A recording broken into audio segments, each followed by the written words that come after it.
एष देवो अमर्तयः पर्णवीरिव धीयते abhidronanaya sadam. Namaste to all. This is Samaved Mantra 1256, a very, very beautiful mantra in Gayatri Chand. And the mantra is so small, but when we understand the concept of this mantra, we can actually understand the whole philosophy of Vedas, the Vedic Traitvad. And also, this mantra speaks about further in-depth philosophies. See, here Almighty God is giving a knowledge. Almighty God says, Esha Amartaya Devo. Esha means this mantra, the subject matter is about Jivatma. So here Almighty God says, you are Jivatma, you are not Paramatma. Almighty God is giving knowledge to Jivatma through this mantra, and of course we must listen Veda mantras through Acharyas only. Whatever knowledge, suppose you are listening this audio, I am not Acharya, I am a normal human being. So whatever knowledge I have gained from my Acharya, I am trying to give to you. But the knowledge of the Vedas should be listened from Acharyas who has attained Samadhi. But my audios can try to inspire you to give some basic understandings, and also it might inspire you to search the truth. That is why I am trying to make many videos. Here Almighty God says, Devo Amartayaha. Devaha means here Jivatma.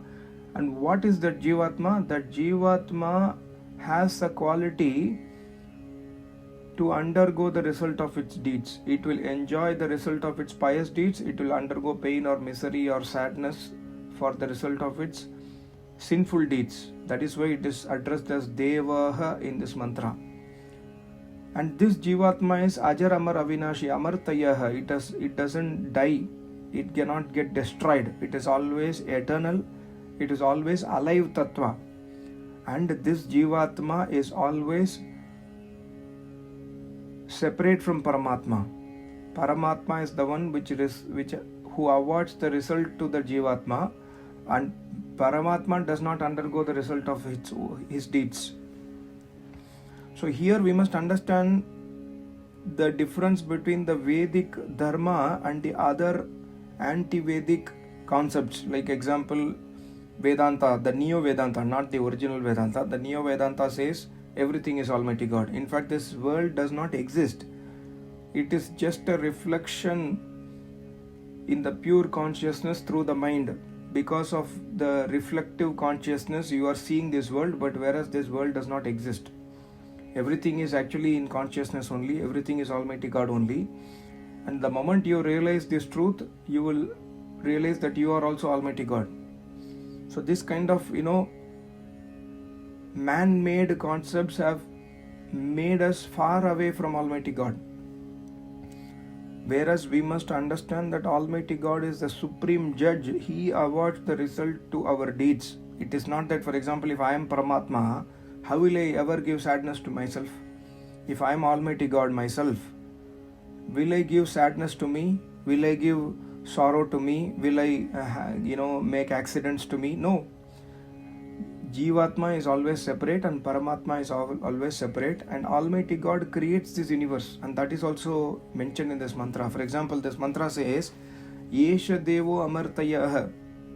You are Jivatma, and the Jivatma has to undergo the result of its deeds, and the Almighty God is the one who gives the result of the deeds. That is very clear. And further God says, Abhi Asadam Parnavi Ivaha Dronani. Parnavi means, Parna means one which has feathers. For example, here Almighty God, Iva means he is giving an example of a bird. A bird is sitting in a tree. Suddenly the bird flies from one tree and goes to another tree and sit there. Abhiyasada means sitting.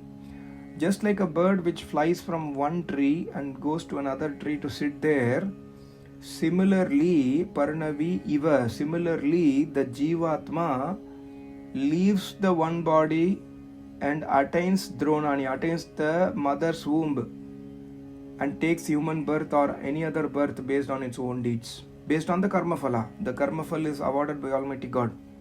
Suppose I have done so much of good karma that I must get a human birth. My Jivatma, after leaving this body, will attain the womb of the next mother who is a human. Otherwise the Jivatma will go to the mother of the womb of a dog or cat or lion or tiger, etc., etc. So here Almighty God says, just like a bird, the Jivatma travels from one body to another body. So here further one more concept gets clarified. Many religions says that there is no rebirth. After this birth you will be in dormant stage and there will be a judgment day, and then the judgment day you will be awarded Swarga or Naraka. This concept is broken by this mantra. This mantra says, based on your own karma fal, you have to take another birth. And again in that birth we will do karmas, again we will have to take another birth until we attain moksha. This cycle will continue. So rebirth is firmly established in this mantra. And further we must be clear about one more concept, that the modern Hindu tradition where we offer offerings to the dead people, like some people offer water, some people offer food, some people offer many other kind of varieties of different clothes for the dead departed soul. That also is broken in this mantra. See, here God says, from just like a bird which goes from one tree to another tree. Tree means body. So the Jivatma will go from one body to another body.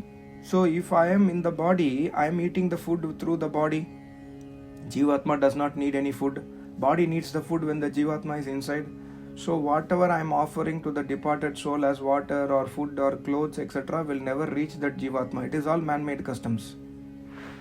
So the concept of Tarpana, the concept of the modern Shraddha, Tarpana, offering to the departed soul, doing 12 days after daily puja and offering to that, some pandit will say the soul is hungry, it is waiting for your food, you have to offer food, otherwise he will give you srap and then you will get into pitru dosha.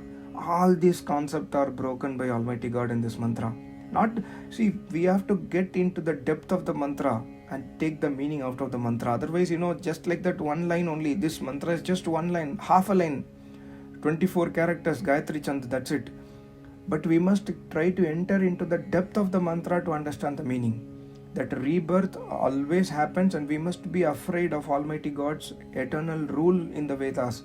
That if we do Ashubh karma, we will get rebirth in such yonis where we will suffer a lot. So we must try to do Shubh karma, number one. And we must try to do Vedic Shubh karma, to do tapasya to attain moksha. And secondly, we must always be aware of the false prophets, where people say Aham Brahmasmi, I am Almighty God, Tattvamasi, you are Almighty God. Actually Tattvamasi does not mean you are Almighty God. Tattvamasi actually means, it's a very in-depth concept where the Rishi is telling to his son, he is trying to explain that the Almighty God is present everywhere inside this universe. The Almighty God is the Atma of the universe. Similarly, Almighty God is present inside you also, Tattvamasi. Shweta Ketu, the Rishi's son, he is unable to understand what Rishi is explaining. He asks the meaning of Tattvamasi, I think 14 or 15 times in the Upanishad. After 15 times of example, the Rishi explains, then finally he understands what is Tattvamasi. So Tattvamasi does not mean that you are Almighty God. Similarly, Aham Brahmasmi does not mean that I am Almighty God. Aham Brahmasmi comes in Upanishad. We have to see the context of Aham Brahmasmi. Aham Brahmasmi has two meanings. One of the meaning is Almighty God says that, I am Almighty God and this is Pralaya stage. This is one of the meaning. Other meaning is a yogi, when he realizes Almighty God, he forgets himself. So by forgetting, in the Samadhi stage, he says, I am Almighty God. Whereas he is a Jivatma. After that, supreme stage, Samadhi stage, he realizes, I am not Almighty God, I am Jivatma, but I have forgotten myself that I am Jivatma in the Samadhi. So that stage is Aham Brahmasmi. So we can be aware of this kind of, false mistranslations when we understand Vedas. When we do not understand Vedas, we will always be in superstition, number one. And number two, we can be aware of the religions which are man-made, like those religions which say that there will be a judgment day, there is no rebirth you are having birth here, that's all. Whatever deeds you are doing is because a test given by Almighty God, and then there will be a judgment day, you have to wait for Swarga or Naraka. No, all these concepts are broken by Almighty God in this Veda mantra. So let us always try to worship that Almighty God, and let us understand that Jivatma is Amartaya, it is eternal. Even Almighty God is eternal. God is eternal, Jivatma is eternal, and the tree, the body of the human being, the body of the human being, the tree where the bird is sitting, all these are universe created from Prakriti, and Prakriti is also eternal. So the Vedic Traitvad also is firmly established, three eternal entities. This is the philosophy of Vedas. Thank you so much. Namaste. Om.